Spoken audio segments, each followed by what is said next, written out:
Ang piyesang ito ay pinamagatang nasa kamay natin ang pagbabago.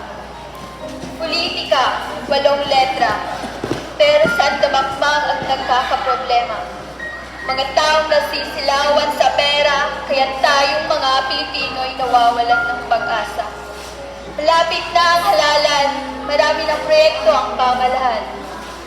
Upang malinis ang pangalan, mga kandidato ay gumagawa ng paraan. Bati dito, bati dyan, sino-sino ang kinakamayan. Nakakakilala lang naman yan kapag malapit na ang botohan.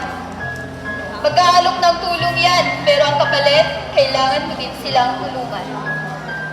Sana sa eleksyon 2023 ay mabago na ang takbo ng ating politiko. Sana maging pantay-pantay na ang pagserbisyo sa mamamayang Pilipino. Wala akong pinapatamaan dito, kundi nagsasabi lang ako ng totoo. Na kapag may pera ka, yun na ang unahin ng iba.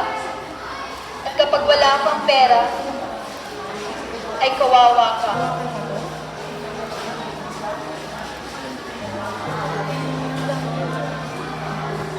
Sana maging wise tayo sa pagpili ng karapat-dapat na iboboto.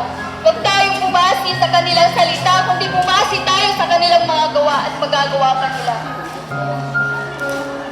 At madami kasi ngayon ang papaniwalayan tayo sa kanilang mga pangako. Ngunit pagpupunan nila ay nakalimutan nila ang mga pangako sinabi nila. Parang ex mo lang. Pagkatapos mangako ay basta-basta ka na lang iiwan. Iiwan na parang basura lang. Kaya sana, sama-sama tayo sa pagbabago ng takbo ng ating politika.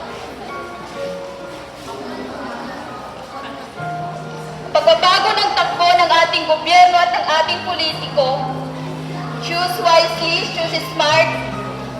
Ang dapat oo po sa Senado at sa pagkapangulo ay dapat totoo. Okay, thank you very much, Ms. De